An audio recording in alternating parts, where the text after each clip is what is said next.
Assalamualaikum warahmatullahi wabarakatuh. Innal hamdalillah nahmaduhu wa nasta'inuhu wa nastaghfiruh wa na'udzu billahi min shururi anfusina wa min sayyiati a'malina. May yahdihillahu fala mudilla lahu wa may yudlil fala hadiya lahu. Asyhadu an la ilaha illallah wahdahu la syarika lah wa asyhadu anna Muhammadan abduhu wa rasuluh. Allahumma salli wa sallim wa barik ala nabiyyina Muhammad wa ala alihi wa sahbihi ajma'in, amma ba'd. Bapak Ibu jamaah rahimakumullah, para sahabat Mas FM di mana saya berada, alhamdulillah pada pagi hari ini kita masih diperkenankan oleh Allah Subhanahu wa taala berkumpul di salah satu rumah di antara rumah-rumah Allah Subhanahu wa taala di Masjid Al-Hidayah Sragen. Semoga menjadi sarana kita selalu mendapatkan hidayah taufik dari Allah Subhanahu wa taala. Untuk kajian kita pada pagi hari ini kita lanjutkan materi dengan terjemah kitab Cara Mudah Belajar Islam karya Syekh Abul Hasan Ali bin Hasan Al-Khalabi Abul Harith Ali bin Hasan bin Ali Al-Khalabi Al-Athari rahimahullahu ta'ala, yang mana kita masih dalam pembahasan tentang masalah masjid sampai pada poin yang ketiga halaman 153, yaitu tentang hubungan masjid dengan tauhid. Disebutkan di sini kata masjid, masjidun diambil dari kata sujud. Masjid yaitu tempat sujud. Masjid artinya tempat sujud, tempat sholat. Ya, sholat disebut dengan sujud kadang-kadang karena sujud adalah salah satu dari rukun di antara rukun-rukun sholat, yang merupakan salah satu rukun terpenting dalam sholat. Ya. Maka kadang-kadang sholat diungkapkan dengan sujud. Sebagaimana sabda Nabi SAW kepada pembantu beliau, Rabi'ah bin Ka'ab, ketika sahabat Rabi'ah meminta kepada Nabi SAW untuk diberi syafaat di akhirat agar bebas dari neraka, Nabi mengatakan, sa'af'alu, aku akan lakukan wahai Rabi'ah, fa'aini ala nafsika bikasratis sujud, tetapi bantulah aku ya untuk kebaikanmu dengan memperbanyak sujud. Maksudnya memperbanyak salat, selain salat wajib juga salat sunnah. Ya, karena memang mengungkapkan satu ibadah dengan menyebut rukunnya itu hal yang ma'ruf di dalam Al-Quran dan As-Sunnah. Nabi SAW bersabda, Al-Hajju Arafah. Haji itu wukuf di Arafah. Maksudnya salah satu rukunnya adalah wukuf di Arafah.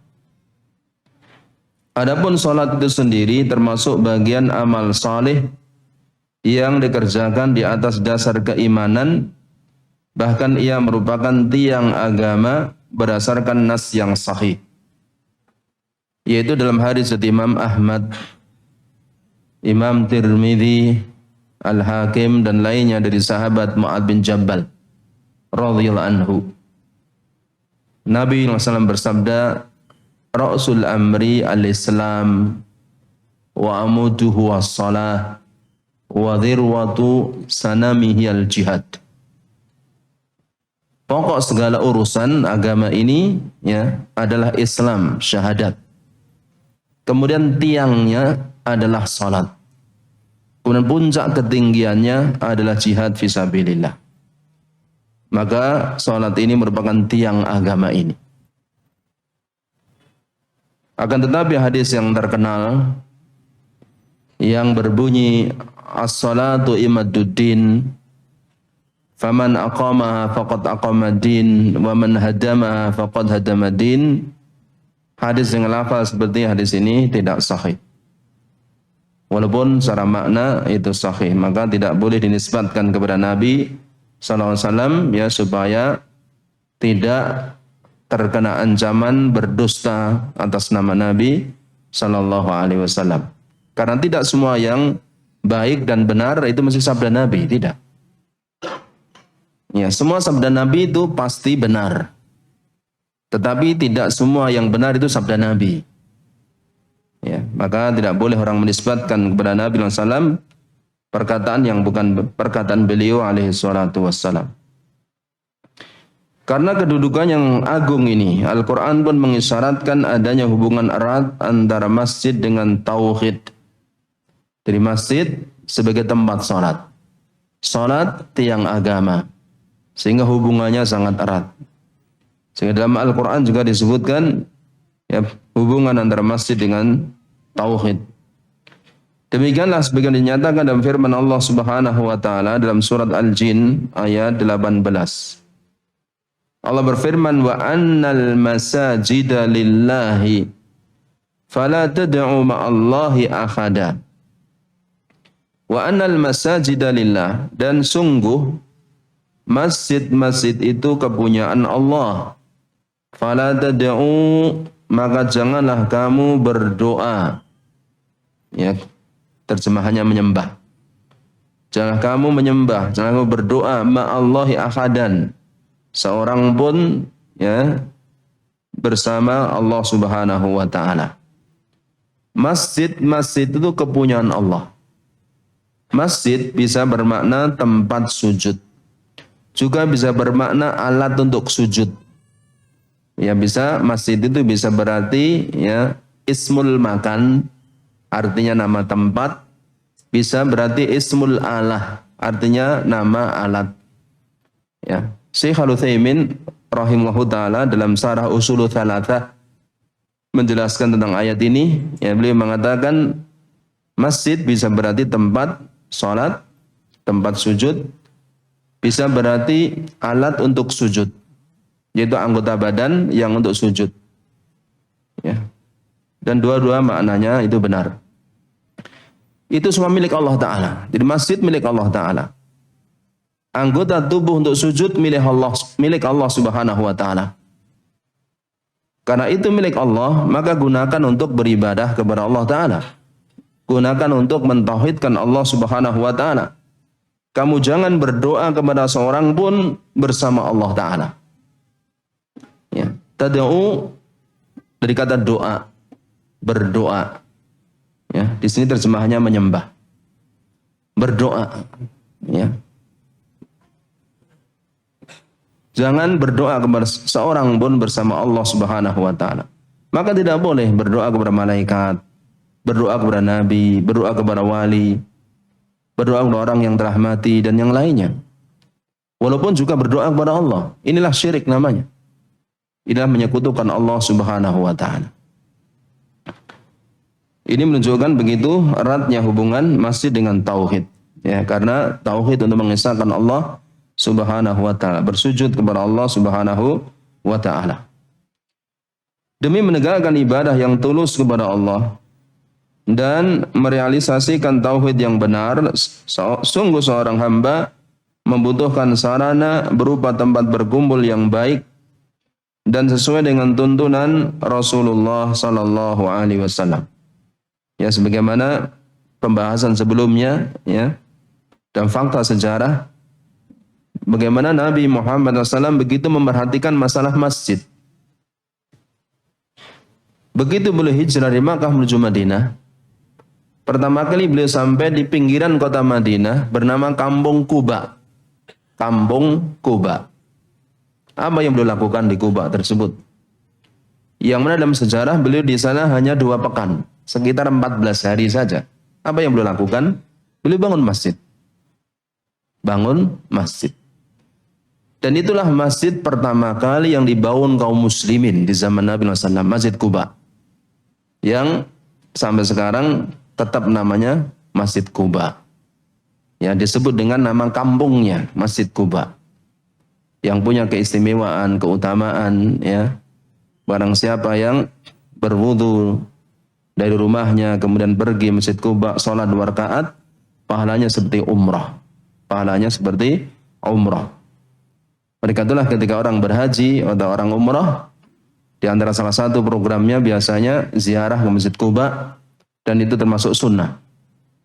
Ziarah ke Masjid Quba kemudian salat 2 rakaat di sana. Dan Nabi SAW biasa pergi ke Masjid Quba setiap hari Sabtu, kadang berjalan kaki di rumah beliau. Biarkan dia. Fa innaha ma'murah. Unta ini ada yang memerintahkan. Biarkan. Unta ini ada yang memerintahkan. Allah SWT. Ya. Kemudian setelah itu di tengah kota yang sekarang ada Masjid Nabawi, ya unta itu berhenti. Ya, kemudian bangkit lagi, kemudian putar lagi, kembali lagi ke situ dan berhenti. Abu Ayyub Al-Ansari radhiyallahu anhu mengambil barang-barang Nabi kemudian memasukkan ke rumahnya. Orang-orang menawarkan untuk mampir ke rumah mereka. Nabi bertanya, "Di mana barang-barangku?" "Di rumah Abu Ayyub." Ya, maka Nabi mengatakan orang itu ikut barangnya. Orang itu ikut barangnya. Maka kemudian Nabi pun tinggal di rumah Abu Ayyub sebelum buat rumah sendiri. Ya, dan rumah orang Arab zaman dahulu itu biasanya ada loteng di atas, ada tingkat ya, tingkat bawah dan tingkat. Ya, waktu itu Abu Ayyub meminta Nabi di atas karena nggak enak masa saya di atas Nabi. Tetapi karena Nabi banyak tamu, ya akhirnya beliau Nabi SAW yang tinggal di bawah. Itu beberapa saat. Yang pertama beliau bangun apa? Masjid. Masjid. Setelah itu beliau baru bangun rumah, baru ya mendatangkan keluarga beliau dari Makkah. Ya. Tidak perlu untuk masjid suatu tempat. Tetapi jika satu tempat sudah ada masjid, tidak layak di dekatnya dia bangun masjid lagi. Karena di antara tempat yang dilarang oleh Allah Subhanahu wa taala untuk salat namanya masjid dirar. Yang Allah sebutkan dalam surat At-Taubah. Ya, dan di antara bentuk masjid dirar itu adalah masjid yang dibangun di dekat masjid yang lain padahal padahal tidak dibutuhkan, maksudnya masjid yang lama masih cukup. Ya, kemudian menimbulkan perselisihan, perpecahan. Berkatalah di zaman Nabi SAW, satu kampung itu satu masjid, satu kampung satu masjid, satu kampung satu masjid. Ya. Dan satu Madinah di zaman Nabi SAW, satu Madinah itu masjid yang untuk sholat Jumat cuma satu. Cuma satu. Adapun masjid yang lain hanya untuk sholat 5 waktu. Ya, sekitar ada 9 atau 10 masjid yang lain. Ya. Kemudian berikutnya wajib sholat fardu berjamaah di masjid.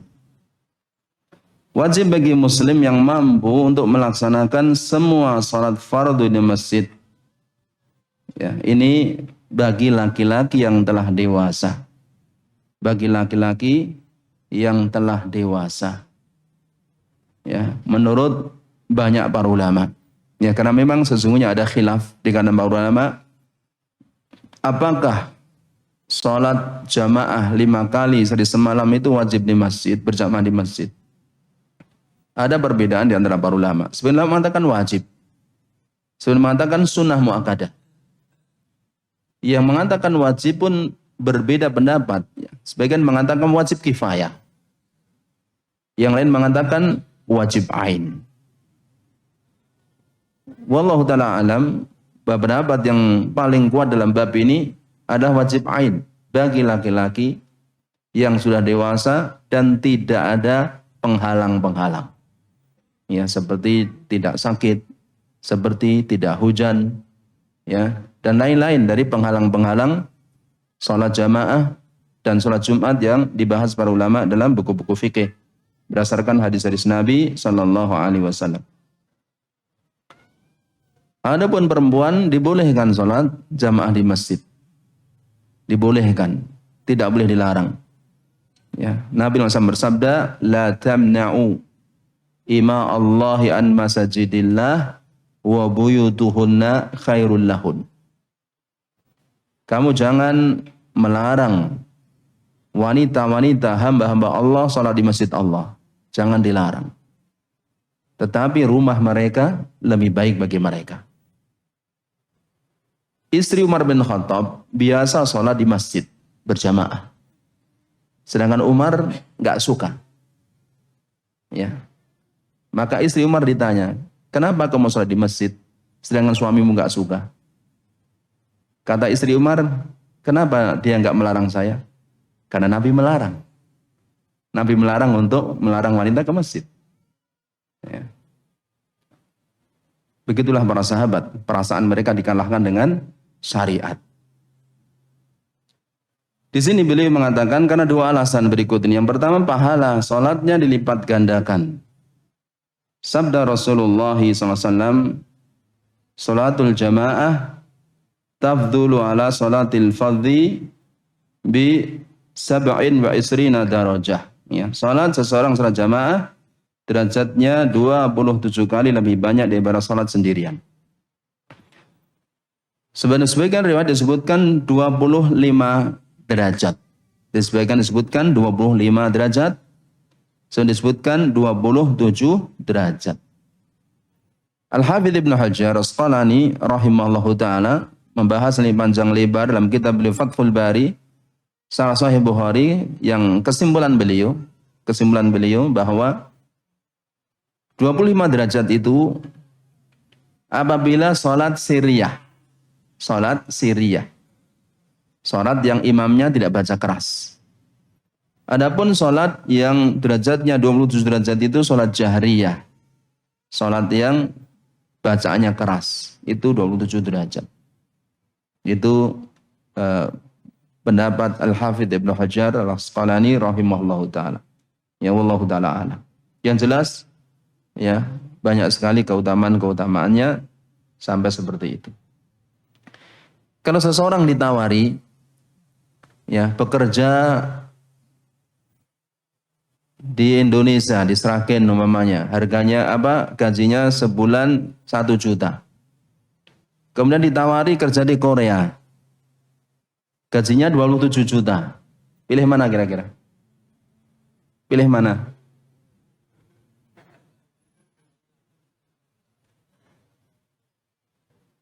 Ya, enggak usah ditanya ya. Ya.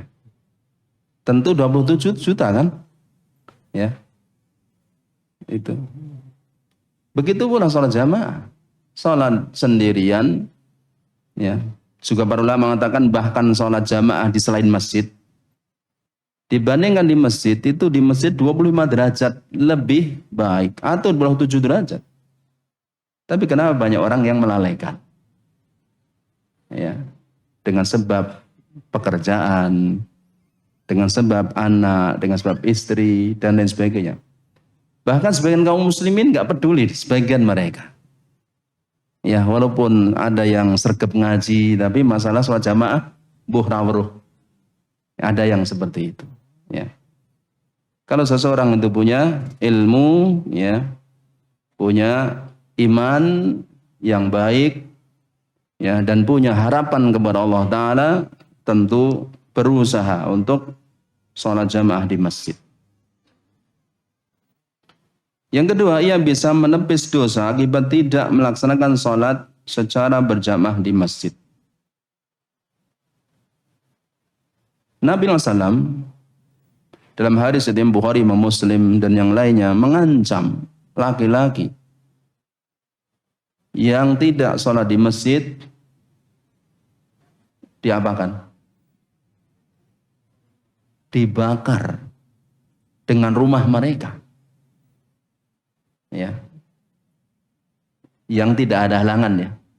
Kalau orang itu sakit, orang itu hujan, pas hujan atau sakit atau mengurusi orang sakit, itu ada uzur di sana.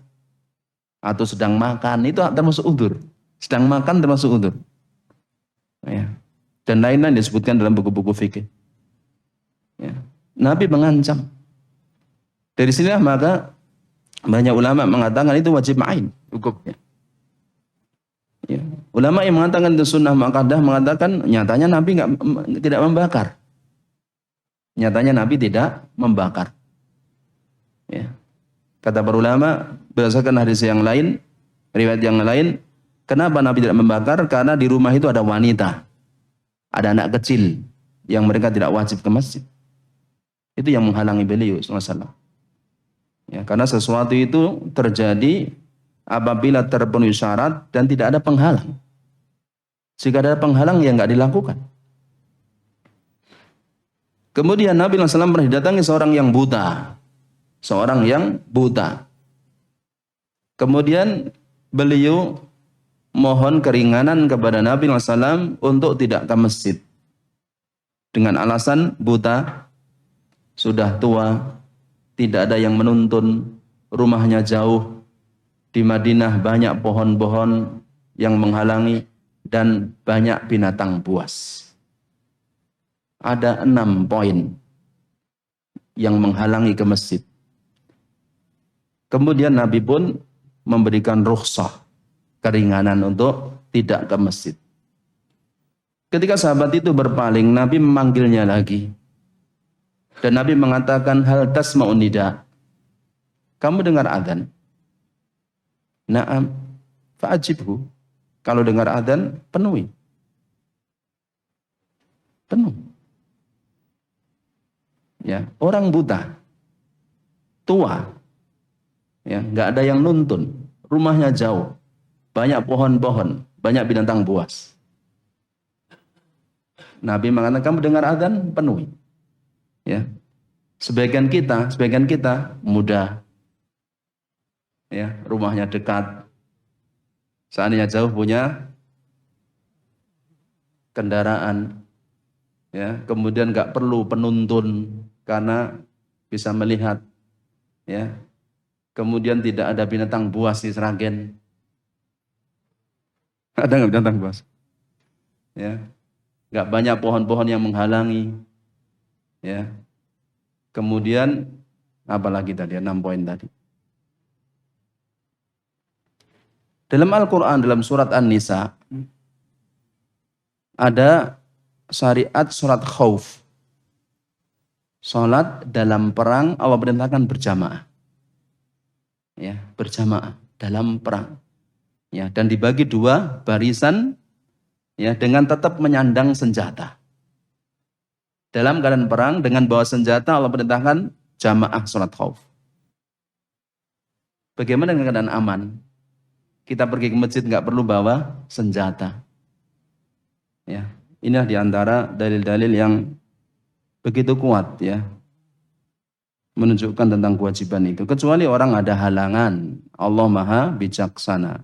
Hujan, ya, Nabi perintahkan, muadzin mengatakan, "Shollu fi buyutikum." Salatlah kamu di rumah kamu. Ya, orang ingin buang hajat, ya, maka Nabi menetapkan jangan sholat dulu, buang hajat sampai selesai. Nanti nggak bisa khusyuk. Ya, Nabi mengatakan la sholata bihadrati ta'am wala man dafahu al-akhbathan. Ya, tidak ada sholat bagi orang yang sedang makan atau dihadirkan makanan. Demikian pula ketika orang ingin buang hajat, buang air kecil, buang yang besar, nggak boleh ditunda kalau sudah datang. Ya, malah jadi ginjal, nanti penyakit ginjal. Nabi perintahkan lakukan itu, dan gak bisa orang khusyuk dengan sebab itu. Ya. Kemudian yang ketiga, pada masa Rasulullah SAW hanya orang-orang munafik yang tidak melaksanakan sholat berjamaah di masjid. Bahkan orang munafik pun sholat di masjid di zaman Nabi SAW. Sebagaimana kata Abdullah bin Mas'ud radhiyallahu anhu dalam hadis riwayat Muslim. Ya, beliau mengatakan tidak ada yang meninggalkan sholat berjamaah di masjid di zaman Nabi SAW, kecuali orang-orang munafik yang jelas-jelas kemunafikannya. Berarti kalau munafiknya masih samar, masih ke masjid. Masih ke masjid. Ya, tapi kita jangan kemudian samakan zaman Nabi dengan zaman sekarang. Kayak munafik, kayak itu munafik, kayak munafik. Lebih atau orang di masjid. Jangan samakan zaman Nabi dan zaman sekarang. Ya, sekarang itu kebodohan di mana-mana. Jangankan orang awam, orang jadi tokoh kan itu jarang ke masjid. Gimana? Ya, kita datang ke masjid, susunannya Masya Allah. Ya, ketua, ini pembina, ini. Jumlah pun orang puluh ya. Tapi di masjid berapa orang? Iya kan? Betul nggak? Di sebagian tempat. Ya. Jadi daftarnya tuh penuh itu. Ya. Tapi yang ke masjid berapa orang? Ya. Ini bukan untuk mencela orang per orang, untuk mengingatkan kita. Kadang-kadang orang itu perlu diingatkan. Allah mengatakan wadzakir fa innal dzikra tanfa'ul mu'minin. Ingatkan. Sesungguhnya peringatan itu bermanfaat bagi orang-orang yang beriman. Ya, kalau nggak diingatkan kadang orang nggak ingat seperti itu. Adapun orang yang berhalangan pergi ke masjid karena sakit atau jarak yang jauh, maka ia tidak berdosa jika tidak sholat berjamaah di rumah Allah Subhanahu wa taala insyaallah. Syekh bin Baz rahimahullah taala berpendapat bahwa ukuran orang itu wajib sholat ke masjid adalah apabila dikumandangkan adzan tanpa pengeras. Orang itu dengar. Orang itu dengar. Itu baru ukurannya. Wajib sholat ke masjid. Ya. Karena Nabi SAW bersabda, man sami'an nida. Ya. Barang siapa yang mendengar adzan. Ya. Barang saya mendengar adzan. Ya. Falam yujibhu, kemudian dia tidak menyambutnya, fala sholata lahu, enggak ada sholat baginya. Maka dari sini ukurannya ketika mendengar kewajiban itu. Seperti tadi Nabi bertanya kepada orang yang buta tadi, tasma'un nida, kamu dengar adzan enggak? Zaman Nabi kan belum ada pengeras suara. Ya, itu ukurannya. Ukuran wajib. Tetapi kalau kita tahu keutamaan sholat jamaah itu besar sekali, banyak sekali, walaupun enggak dengar, ya, hendaklah tetap dilakukan. Karena pahalanya sangat besar sekali. Bahkan di zaman Nabi SAW dahulu, sebelum ada adzan, mereka berusaha sholat berjamaah di masjid. Ya, kan adzan itu tidak dimulai semasjid di Makkah, enggak. Adzan itu pertama kali di Madinah. Jadi awal-awal Nabi SAW datang ke Madinah itu belum ada adzan. Bagaimana mereka sholat jamaah? Mengira-ira waktu sholat. Oh, ini waktu sholat duhur, datang ke masjid sholat jamaah. Oh, ini waktu asar, ke masjid sholat jamaah. Begitu zaman dahulu, sebelum ada adzan. Kemudian Nabi mengajak para sahabat musyawarah bagaimana cara untuk mengumpulkan orang-orang ke masjid. Sehingga Allah Ta'ala mengilhamkan adzan lewat mimpi seorang sahabat Abdullah bin Zaid radhiyallahu anhu. Kemudian yang berikutnya keutamaan berdiam di masjid. Andai kata seorang mukmin merenungi betapa besarnya pahala berdiam di masjid, niscaya ia menghabiskan waktu luangnya seusai bekerja, sekolah atau kesibukan yang lain di dalam masjid. Rasulullah bersabda, al-malaikatu, para malaikat, tusolli, akan terus mendoakan, ya tusolli dari kata sholat. Dari kata sholat. Arti asal kata sholat itu doa. Arti asal dalam bahasa Arab sholat itu doa. Para malaikat tusolli akan terus mendoakan ala ahadikum, kepada seseorang dari kamu, madama fi musallahu, selama ia masih berada di tempat sholatnya, alladzi shala fihi, yang dia sholat padanya, malam yuhdits, selama dia belum berhadas, selama belum batal wudunya. Dalam riwayat yang lain ada tambahan walam yu'dzi, dan selama tidak menyakiti orang lain. Selama dia belum batal dan tidak mengganggu orang lain, tidak menyakiti orang lain. Apa doa malaikat? Taqul, mereka, para malaikat mengatakan, Allahumma ighfir lahu, Allahumma arhamhu. Ya Allah, ampunilah dia, ya Allah, kasihilah dia. Ya. Jadi berdiam di masjid, terutama pada waktu-waktu tertentu, ya waktu tertentu, ya seperti umpamanya antara ba'da maghrib sampai ba'da isya, untuk menunggu sholat isya. Jadi saat maghrib di masjid, ya, kemudian tetap di masjid menunggu salat Isya. Ini pahala sangat besar sekali. Bahkan Allah Ta'ala membanggakan orang-orang yang seperti itu di hadapan para malaikat-malaikat. Ya. Nabi SAW pernah sholat jamaah di masjid sholat maghrib. Kemudian setelah itu beliau masuk ke rumah beliau.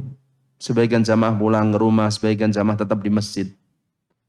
Kemudian Nabi masuk ke masjid dengan tergesa-gesa dengan mengangkat sarungnya. Ya, kemudian mengatakan kepada para sahabat yang ada di masjid, lihatlah, sesungguhnya Allah Ta'ala melihat kamu dan membanggakan kamu.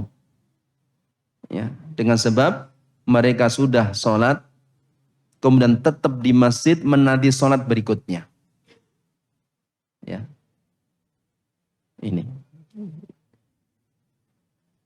pahalanya begitu besar sekali. Dan lain-lainnya banyak sekali pahalanya. Demikian juga kebiasaan Nabi SAW. Ya, itu ba'da subuh, ya, biasanya beliau duduk sampai matahari terbit di masjid. Ya, ba'da asar beliau duduk sampai matahari tenggelam di masjid. Walaupun tidak setiap hari begitu, ya. Tapi beliau kadang-kadang lakukan itu. Ya, itu tentu melihat keadaan, situasi, kondisi dan semacam. Duduk di masjid mengandung banyak kebaikan. Yang pertama, pelakunya sedang berada di dalam rumah Allah Ta'ala.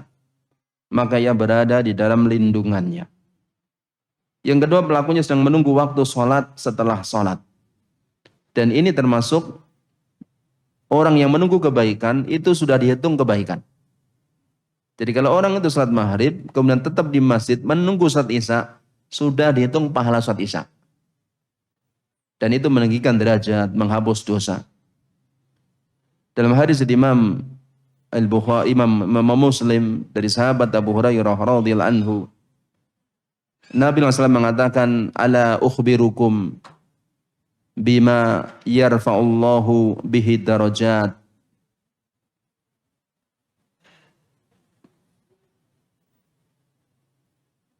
Wa yukafiru sayyi'at. Tidakkah aku beritahukan kepada kamu dengan perkara-perkara yang akan meninggikan derajat. Allah akan meninggikan derajat dan menghapus dosa-dosa. Yang pertama kata beliau, isbaghul wudu alal makari. Berwudu dengan sempurna walaupun berat. Para ulama menjelaskan maksudnya ketika musim dingin. Ya, berwudu dengan sempurna padahal dingin. Isbaghul wudu alal makari. Kemudian yang kedua, wa qasratul khuta ilal masajid. Banyak melangkah menuju masjid. Salat jamaah, kajian ilmu. Yang ketiga kata beliau, wa intidharus shalah ba'da shalah. Menanti salat setelah dia melakukan salat. Menanti salat setelah dia melakukan salat. Kemudian Nabi mengatakan, fadzalikumur ribat, fadzalikumur ribat, fadzalikumur ribat. Itulah ribat. Itulah ribat, itulah ribat. Ribat, ya, biasanya bermakna menetapi satu perbatasan negara muslim dengan negara kafir untuk menjaga keamanan. Sewaktu-waktu musuh menyerang, dia siap untuk menghadapinya. Dan ribat termasuk jihad fisabilillah. Ya. Dan ternyata Nabi SAW menyebutkan bahwa menanti sholat tadi termasuk ribat juga, jenis ribat juga. Jenis ribat. Ya. Ini diantara pahalanya. Ya, alhamdulillah ya kita juga menyusun buku insyaallah ya tentang keutamaan sholat jamaah. 40 hadis tentang keutamaan sholat jamaah yang mudah-mudahan nanti dimudahkan untuk dicetak dan disebarkan dengan gratis insyaallah ta'ala. Kemudian berikutnya, pelakunya menghabiskan waktu untuk berzikir dengan seluruh anggota badannya. Ya, dengan berzikir dengan lidahnya, dengan hatinya, dan anggota badannya karena di masjid. Yang keempat, pelakunya dapat berkenalan dengan sama muslim yang bisa memberikan manfaat baginya, baik dalam masalah agama maupun dunia. Ya, sambil menanti bisa berbincang dengan saudaranya. ya tukar pengalaman, ya membicarakan maslahat-maslahat dunia, masalah akhirat. Ya. Sungguh persaudaraan yang berlandaskan agama adalah persaudaraan yang paling agung. Adapun kesenangan dunia, harta, dan ketamanan wajah sifatnya tidak tetap dan tidak abadi. Yani semua kesenangan dunia adalah sementara. Adapun jika seseorang mencari kebaikan insyaallah taala, maka pahalanya adalah kekal dan abadi di akhirat kelak insyaallah taala. Ya. Mungkin demikian yang kita sampaikan ya pada pertemuan kita kali ini, beberapa poin berkaitan dengan masalah masjid. Insyaallah taala bisa kita lanjutkan pada pertemuan berikutnya, dan sebelum kita akhiri ya mungkin ada yang ingin ditanyakan ya seputar bab-bab yang kita sampaikan atau bab yang lainnya, kami persilahkan jika ada. Nggih, monggo Pak. Nggih. Kalau ada antar mic-nya mungkin Pak. Dari nama dan dari mana Pak? Ya. Mungkin nanti ada tetangga juga di sini tapi nggak kenal.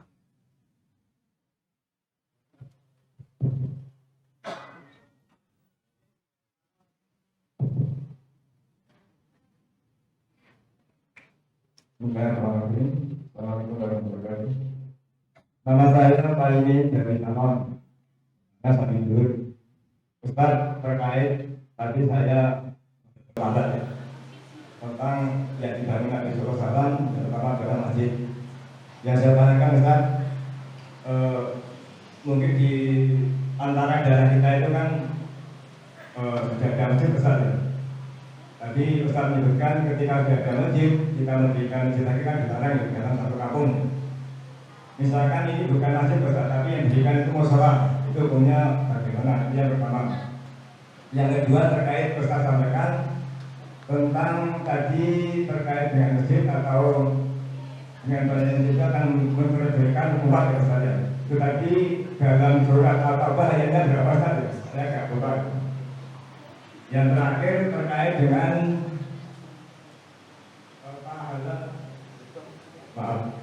yang terakhir terkait dengan orang yang menunggu sholat adalah pahalanya dengan sholat itu sendiri Ustaz.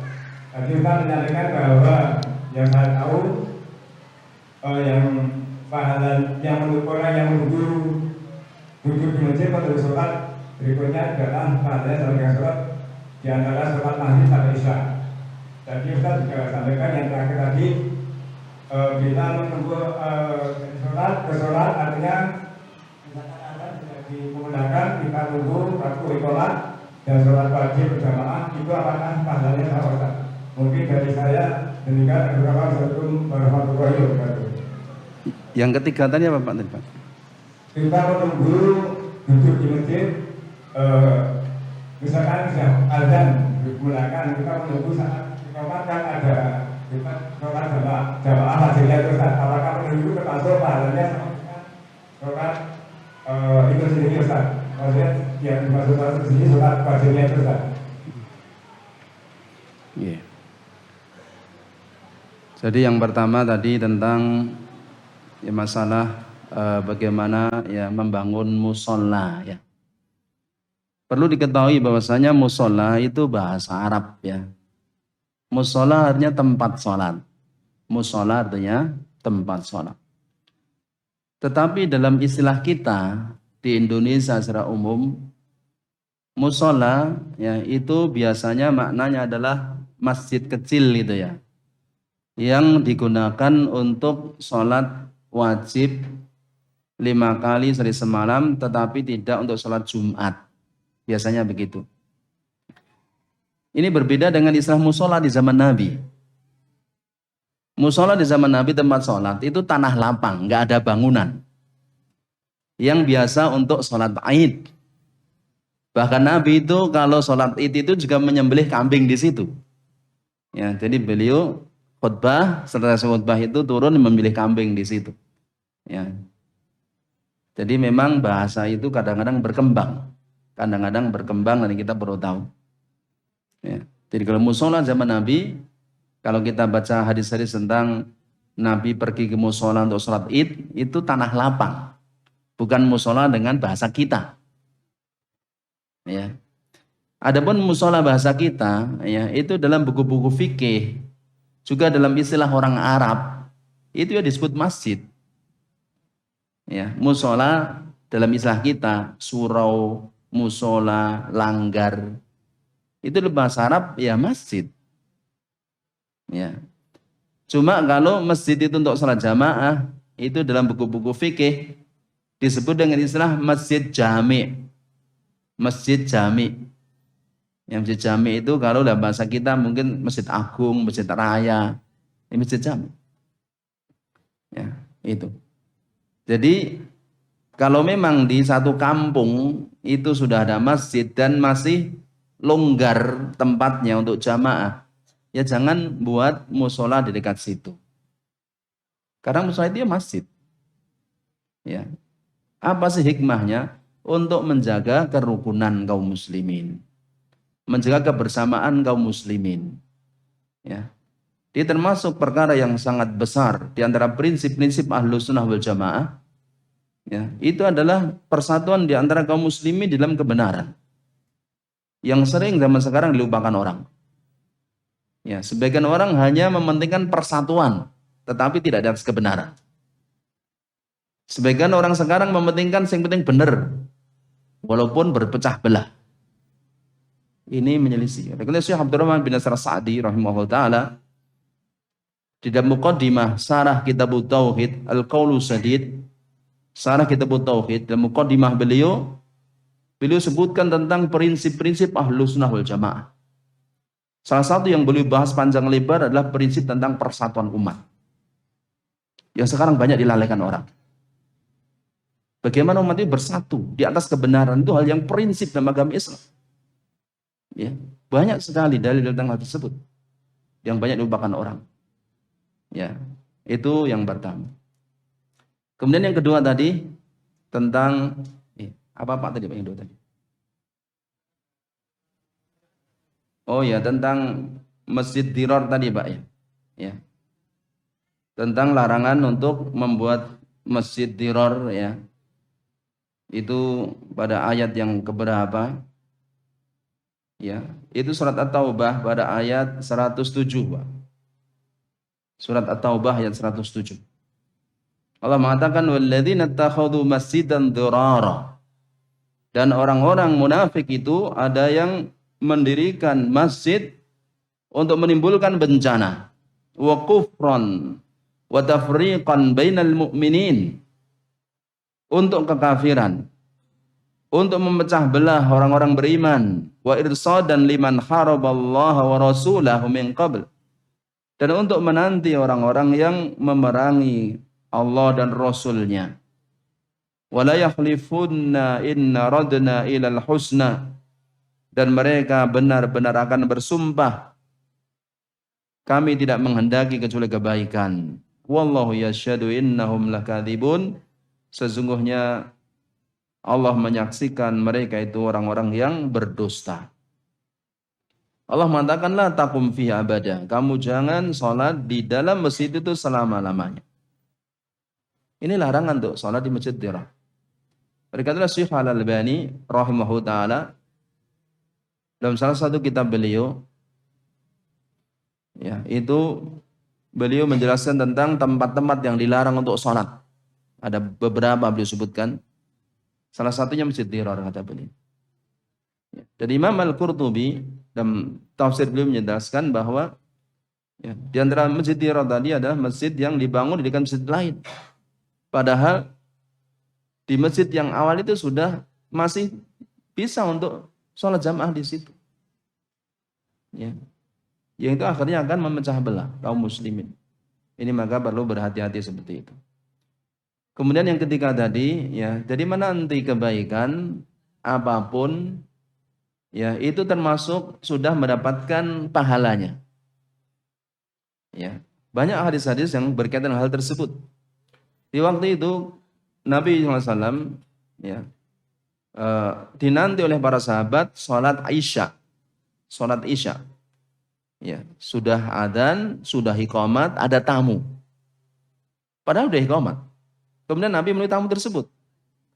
Sampai para sahabat itu menanti lama banget. Ya, sampai sebagian mereka ada yang tertidur. Ya, kemudian Nabi datang dan menjelaskan ya bahwa kamu itu berada di dalam sholat ketika kamu menanti sholat. Dan seseorang berada dalam kebaikan ketika dia menanti kebaikan. Ya. Maka kalau orang itu umpamanya daftar haji sekarang, berangkatnya 60 tahun lagi. Padahal umurnya sudah 50 tahun. Ya, insya Allah menanti itu sudah dihitung pahala. Ya. Yang pengen cepat ngepit mawon.